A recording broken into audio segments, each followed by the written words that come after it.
तर आज आपण बनवणार आहे एकदम मऊ आणि पदर सुटलेली करंजी। त्याच्यासाठी आपण पहिले सारण तयार करून घेऊ। एक खोबरं घ्यायचं आहे, त्याला आपण हलक्या हाताने किसून घ्यायचं आहे। ते बघा आपलं सगळं खोबरं किसून झालेलं आहे आणि साखर सुद्धा इकडे मी बारीक करून घेतलेली आहे। त्याच्यानंतर कढईमध्ये खोबरं थोडंसं गोल्डन होईपर्यंत भाजायचं आहे, जास्त लाल होऊन द्यायचं नाहीये। खोबरं भाजून झालं की रवा सुद्धा भाजून घ्यायचा आहे। इकडे मी 0 नंबरचा रवा घेतलेला आहे। रवा सुद्धा गोल्डन कलर होईपर्यंत मंद गॅसवर भाजायचा आहे। त्याच्यानंतर खोबरं आणि रवा गार होतोय तोपर्यंत आपण पीठ मळून घेऊ।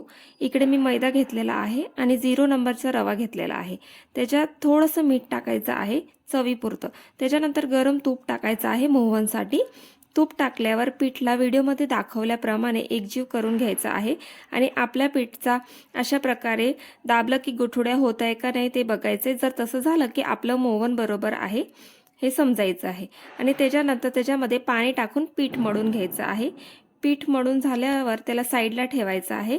तोपर्यंत आपल्या इकडे बघा रवा आणि खोबरं सुद्धा गार झालेलं आहे। तर आपण सारण तयार करून घेऊ।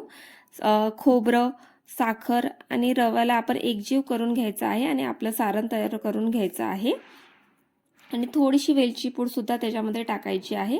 बघा आपलं सारण तयार आहे।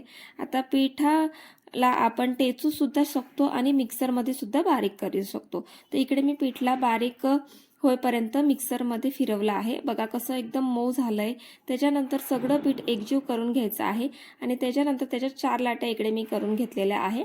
त्याला लाटून घ्यायचं आहे चपातीसारखं। इकडे आपण साठ सुद्धा तयार करून घेऊ। तूपला पातळ करून त्याच्यामध्ये मैदा मिक्स करून घ्यायचा आहे आणि ते साठ आपण जी चपात्या लाटला आहे त्याच्यावर लावायचा आहे।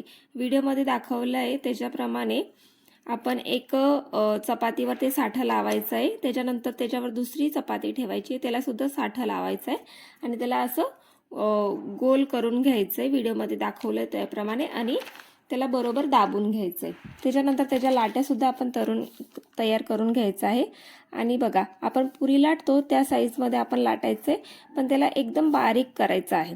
त्याच्यानंतर त्याच्यामध्ये सारण भरून घ्यायचं आहे आणि बघा आपण त्याला कापून घ्यायचं आहे। बघा आपली करंजी रेडी आहे आणि तेल गरम झालं की त्याच्यामध्ये आपण तळून घ्यायचे। त्याला जास्त लाल करायची नाहीये। बघा आपली पदर सुटलेली करंजी रेडी आहे।